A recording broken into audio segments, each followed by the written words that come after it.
ઉત્તરાયણના પર્વને થોડા જ દિવસો બાકી રહેતા છોટાઉદેપુર સહિત રાજકોટ સહિત સમગ્ર ગુજરાતના યુવાનોમાં ભારે ઉત્સાહ જોવા મળી રહ્યો છે। આકાશી યુદ્ધ લડવા પતંગ, દોરા અને ફિરકીની ખરીદી માટે બજારોમાં ભીડ તો જોવા મળે છે, પરંતુ હાલની મંદી, મોંઘવારી અને બેરોજગારીને કારણે ઘરાકી ખૂબ જ ઓછી હોવાનું વેપારીઓ જણાવી રહ્યા છે। છોટાઉદેપુરમાં શનિવારના હાટ બજારમાં લોકો મોટી સંખ્યામાં પહોંચ્યા હોવા છતાં ખરીદીમાં ખાસ વધારો જોવા મળ્યો ન હતો।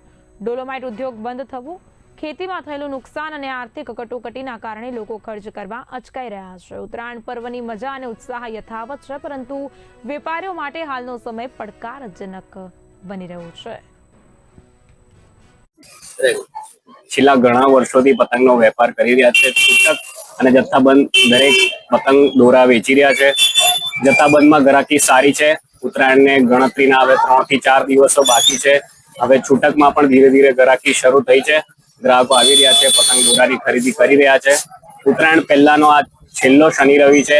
થોડી ગ્રાહકી દેખાઈ રહી છે। બજારોમાં એટલી ગ્રાહકી હજુ છૂટકમાં આવી નથી, પણ આશા છે કે છેલ્લા 2-3 દિવસ ગ્રાહકી સારામાં સારી